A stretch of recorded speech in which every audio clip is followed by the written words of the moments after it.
बच्चों पिछले लेक्चर में हम लोग conductance, equivalent conductance, molar conductance को कवर कर चुके हैं। आज हम लोग बात करेंगे factors affecting electrolytic conductance. Electrolyte की कंडक्टेंस को कौन कौन से फैक्टर अफेक्ट करते हैं। तो आज की हमारी हेडिंग है फैक्टर्स अफेक्टिंग इलेक्ट्रोलाइटिक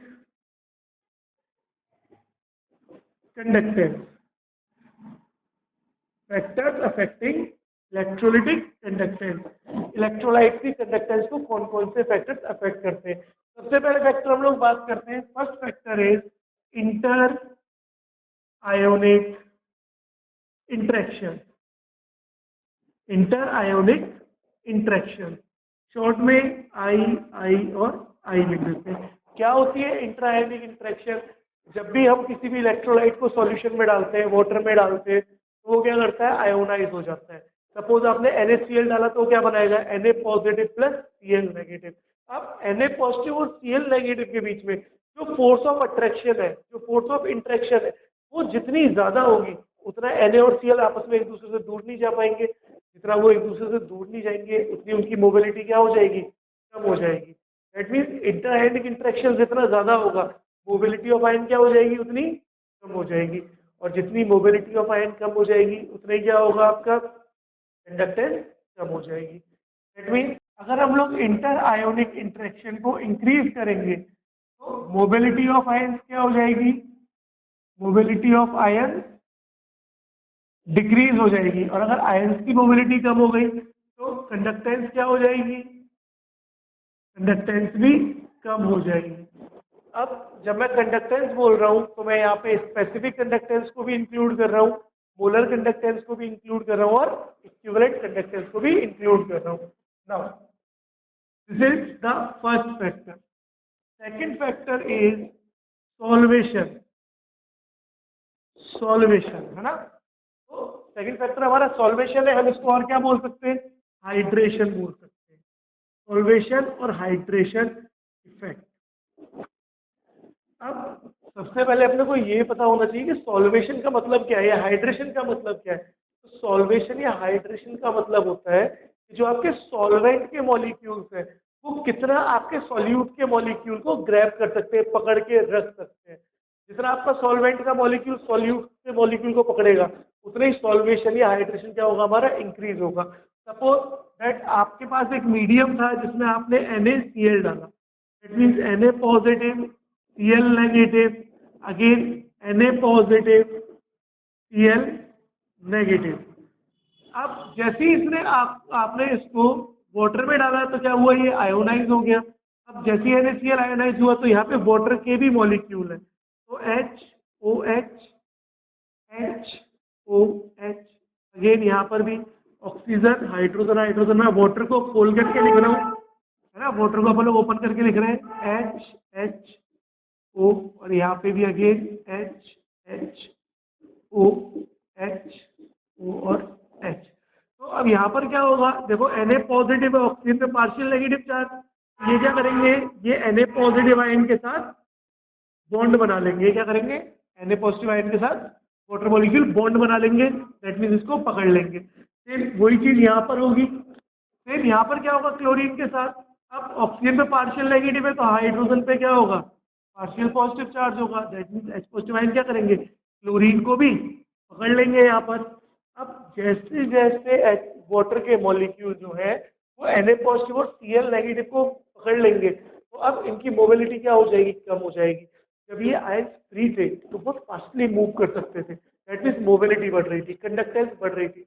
लेकिन सॉल्वेशन की वजह से, दैट मींस सॉल्वेंट के मॉलिक्यूल का सॉल्यूट के मॉलिक्यूल को पकड़ लेना, अट्रैक्ट कर लेना अपनी तरफ, उसकी वजह से क्या हो रहा है, अब इनका कंडक्टेंस कम हो गया है। अब ये बहुत स्लो मूव कर पाएंगे, और जब ये स्लो मूव कर पाएंगे तो मोबिलिटी क्या हो गई, कम हो गई, तो कंडक्टेंस भी क्या हो जाएगी, कम हो जाएगी। दैट मीन्स अगर हम लोग सॉल्वेशन को इंक्रीज करेंगे तो मोबिलिटी क्या हो जाएगी, हमारी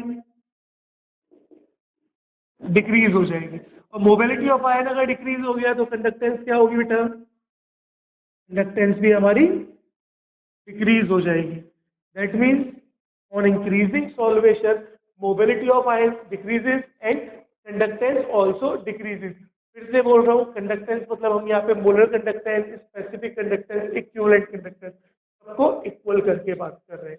third factor is viscosity. Third factor is viscosity. जब भी हम लोग विस्कोसिटी की बात करेंगे तो विस्कोसिटी मतलब क्या होता है, कोई चीज कितनी ज्यादा विस्कस है, विस्कस मतलब गाढ़ा, तो हम विस्कोसिटी को क्या बोल सकते हैं, गाढ़ापन बोल सकते हैं क्या, कोई भी चीज कितनी गाढ़ी है, कितनी विस्कस है। अब एक तरफ आपके पास पानी था, एक तरफ आपके पास शहद था, दोनों में से ज्यादा गाढ़ा कौन है, शहद है। तो मूवमेंट किसमें ज्यादा होगी आयंस की, पानी में या शहद में, ऑब्वियस है पानी में होगी, शहद में मूवमेंट नहीं हो पाएगी क्योंकि वो ज्यादा गाढ़ा है। दैट मीन्स अगर विस्कोसिटी बढ़ेगी तो, अगर विस्कोसिटी बढ़ेगी तो मोबिलिटी क्या हो जाएगी, mobility of ion decreases and conductance also decreases. Conductance भी क्या हो रही है, यहाँ पर भी डिक्रीज हो रही है। दैट मीन्स इंट्रायनिक इंटरेक्शन बढ़ने पर भी कंडक्टेंस कम हो रही थी, सॉल्वेशन बढ़ने पे भी कंडक्शन कम हो रही थी, विस्कोसिटी बढ़ने पर भी कंडक्शन क्या हो रही है, कम हो रही है। Fourth factor is temperature.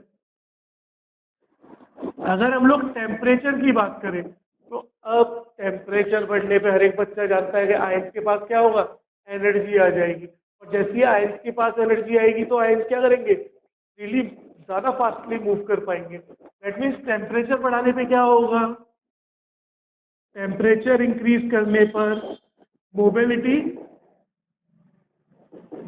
Of ion increase हो जाएगी, और मोबिलिटी इंक्रीज हो गई तो कंडक्टेंस भी क्या होगी, कंडक्टेंस भी हमारी इंक्रीज हो जाएगी। तो on increase temperature mobility of ions increases and conductance of ions are also increases. Fifth point है बच्चों हमारा डाइल्यूशन। Point is dilution. अभी हम लोगों ने सॉल्वेशन पढ़ा था या हाइड्रेशन पढ़ा था। सॉल्वेशन या हाइड्रेशन में क्या होता है, आप कोई भी सॉल्वेंट यूज कर सकते हो, है ना, वाटर भी हो सकता है और बेंजीन भी हो सकता है, कोई भी आप सॉल्वेंट यूज कर सकते हो। और वहां पे सॉल्वेशन का मतलब या हाइड्रेशन का मतलब क्या था कि वो सॉल्यूट के मॉलिक्यूल्स को ग्रैब कर रहे थे, पकड़ रहे थे, उससे अट्रैक्ट हो रहे थे। लेकिन डाइल्यूशन का क्या मतलब होता है बच्चों, डाइल्यूशन का मतलब होता है एडिशन ऑफ वाटर। वाटर के एडिशन को ही हम लोग क्या बोलते हैं, डाइल्यूशन बोलते हैं। अब देखो एक एग्जांपल के थ्रू करते हैं। सपोज दैट मेरे पास एक बीकर था और इस बीकर में इतना हमारा स्टार्टिंग में वाटर था। अब मैंने इसमें कुछ आयंस डाल दिए, सपोज दैट मैंने इसमें एक सॉल्यूट डाला जिसके 10 आयंस थे, जिसके 10 आयंस थे, तो ये इसके 10 आयन बन गए। अब मैं क्या करूंगा, मैं इसमें ऐड कर रहा हूँ वाटर। वाटर ऐड करना मतलब इसको डाइल्यूट करना। जैसे ही मैंने इसको डाइल्यूट किया तो अब की बार बीकर में कंसेंट्रेशन कितना हो गया वाटर का, इतना ही रहा, कंसेंट्रेशन बढ़ गया। अच्छा देखो नंबर ऑफ सॉल्यूट्स कितने, अब भी 10 के 10 ही रहेंगे, है ना, अभी 10 के 10 ही रहेंगे। तो अब देखो नंबर ऑफ सॉल्यूट तो सेम है लेकिन वॉल्यूम क्या हो गया, बढ़ गया। अगर वॉल्यूम बढ़ गया दैट मीन सॉल्यूट पार्टिकल्स को मूव करने के लिए स्पेस मिल गया है, अब वो आराम से मूव कर सकते हैं। और जब वो मूव कर सकते हैं दैट मीन उनके बीच में डिस्टेंस भी बढ़ गया, गैप भी बढ़ गया, तो इंट्रायनिक इंटरेक्शन भी क्या हो गई, कम हो गई। इसका मतलब जब भी आप लोग डाइल्यूशन करोगे, मीन्स जब भी डाइल्यूशन बढ़ेगा तो कंडक्टेंस क्या होगी, कंडक्टेंस भी इंक्रीज होगी। अच्छा मोलर कंडक्टेंस क्या होगी, मोलर कंडक्टेंस भी इंक्रीज होगी। अच्छा इक्विवेलेंट कंडक्टेंस भी, इक्विवेलेंट कंडक्टेंस भी क्या होगी बच्चों, वो भी इंक्रीज होगी। और स्पेसिफिक कंडक्टेंस, स्पेसिफिक कंडक्टेंस क्या होगी, स्पेसिफिक कंडक्टेंस डिक्रीज होगी। वो सारे कंडक्टेंस बढ़ रहे हैं डाइल्यूशन में, लेकिन स्पेसिफिक कंडक्टेंस क्या हो रही है, डिक्रीज हो रही है। This is the most important point. क्यों डिक्रीज हो रही है, पिछले लेक्चर में मैंने बताया था कि स्पेसिफिक कंडक्टेंस हम लोग हमेशा निकालते हैं किसके लिए, फॉर 1 ml सॉल्यूशन के लिए। स्पेसिफिक कंडक्टेंस किसके लिए निकालते हैं, फॉर 1 ml सॉल्यूशन के लिए। तो अगर मैं बोलता हूं कि इतना सा सॉल्यूशन मेरा 1 ml है, तो 1 ml में कितने आयंस आए, 2 आयंस आए। लेकिन अगर बोल रहा हूँ ये वाला सॉल्यूशन इतना 1 ml है, तो 1 ml में क्या है, एक आयन आया, that mean number of ion कम हो गए हैं। अगर नंबर ऑफ आयन कम हो गए हैं इसका मतलब स्पेसिफिक कंडक्टेंस भी कम हो गई है, क्योंकि जितने ज्यादा आयंस होते हैं उतनी कंडक्टेंस ज्यादा होती है, जितने कम आयंस होते हैं उतनी कंडक्टेंस कम होती है। That means on increasing dilution specific conductance decreases because number of ions because number of ions per